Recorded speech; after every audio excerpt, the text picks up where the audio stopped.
সাঁকরাইলে আলে সুন্নাতুল জামাতের উদ্যোগে বিনামূল্যে চক্ষু পরীক্ষা শিবির, উপকৃত প্রায় 200 জন। মানব সেবাই পরম ধর্ম এই বার্তাকে সামনে রেখে হাওড়ার সাঁকরাইলে আয়োজন করা হলো এক মহতী শিবিরের। ফুরফুরা শরীফের পীরজাদা আব্বাস সিদ্দিকীর অনুপ্রেরণায় এবং তার স্বপ্নের প্রতিষ্ঠান হিসেবে পরিচিত আহলে সুন্নাতুল জামাতের সাঁকরাইল শাখার উদ্যোগে অনুষ্ঠিত হল এক বিনামূল্যে চক্ষু পরীক্ষা শিবির।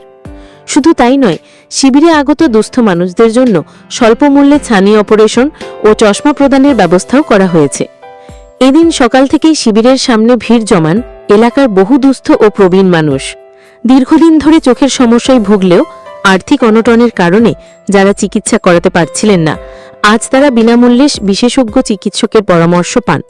সংগঠনের তরফে জানানো হয়েছে, প্রায় 200 জন মানুষ এই শিবিরে বিনামূল্যে চক্ষু পরীক্ষা করিয়েছেন। যাদের চোখে ছানি ধরা পড়েছে তাদের অত্যন্ত স্বল্প ব্যয়ে অপারেশনের ব্যবস্থা করা হবে এবং প্রয়োজনীয় ব্যক্তিদের নামমাত্র মূল্যে চশমাও তুলে দেওয়া হবে। সংগঠনের এক কর্মকর্তা জানান, আমাদের ভাইজান পীরজাদা আব্বাস সিদ্দিকীর স্বপ্ন হল মানুষের পাশে দাঁড়ানো, আর্তের সেবা করা। তার দেখানো পথেই আমরা এই উদ্যোগ নিয়েছি। আমরা দেখেছি বহু মানুষ টাকার অভাবে চোখের মতো গুরুত্বপূর্ণ অঙ্গের চিকিৎসা করাতে পারেন না। তাদের কাছে পরিষেবা পৌঁছে দিতে আমরা আনন্দিত। আগামী দিনেও এই ধরনের সামাজিক কাজ আমরা চালিয়ে যাব।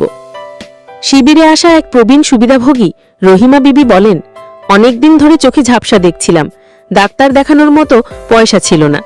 এখানে এসে বিনামূল্যে চোখ দেখাতে পারলাম। ওনারা বলেছেন কম খরচে ছানির অপারেশনও করে দেবেন। ওদের জন্য অনেক দোয়া করি। আলে সুন্নাতুল জামাতের এই উদ্যোগকে সাধুবাদ জানিয়েছেন এলাকার সাধারণ মানুষ। ধর্মীয় পরিচয়ে ঊর্ধ্বে উঠে আর্তের সেবাই যে সংগঠনের মূল লক্ষ্য, তাই শিবিরের মাধ্যমে আরও একবার প্রমাণিত হল বলে মনে করছেন এলাকাবাসী। শেখ বি রহমানের রিপোর্ট, এএমপি নিউজ, সাঁকরাইল। আজকে প্রোগ্রাম রেখেছিলাম যে চক্ষু শিবিরের আয়োজন।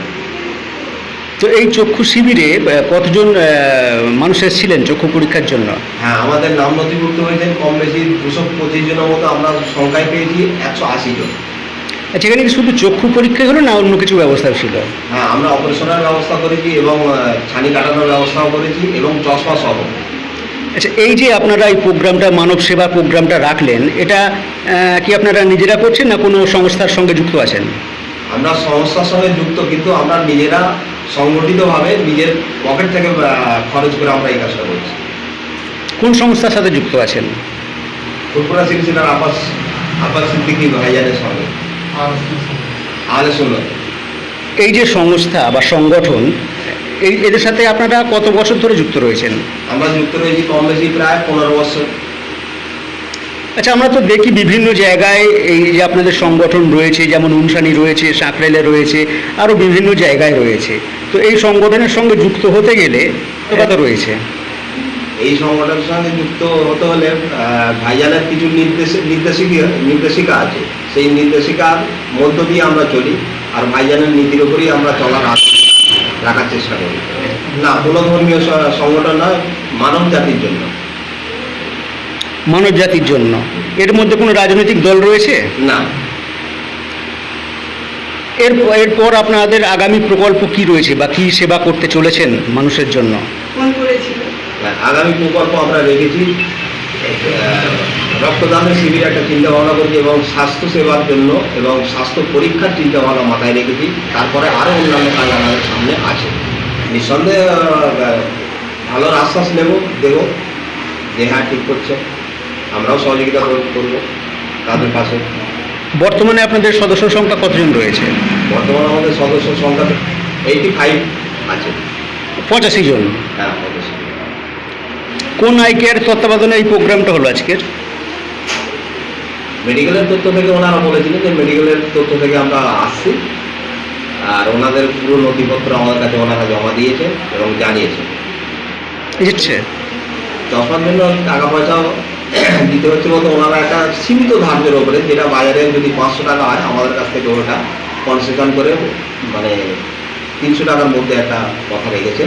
তার মধ্যে যদি আমরা চেষ্টা করব সকল মিলে যাতে আরও কম করা যায়, সেই জায়গাটা আমরা দাঁড়িয়ে আছি। এই ধরনের সমাজসেবামূলক কাজের সঙ্গে যুক্ত থেকে কেমন লাগছে? নিঃসন্দেহে ভালো। মানুষের পাশে দাঁড়াবো, মানুষের সেবা করবো, এইটাই আমাদের কমিটির সুষ্ঠু চিন্তা ভাবনা এবং ভালো চিন্তা ভাবনা আমরা সকলে রেখেছি। আর সেই আশা নিয়ে এগিয়ে যাচ্ছি। আমরা আশা করব এগিয়ে যেতে পারবো। আর যেহেতু ভাইজানের নির্দেশ রয়েছে আমাদের প্রতি এবং ভাইজানের ভালোবাসা রয়েছে সকলের প্রতি, নিঃসন্দেহে মানব জাতির উপরে। আপনার নাম? আমার নাম হচ্ছে আব্দুল রশিদ মল্লিক।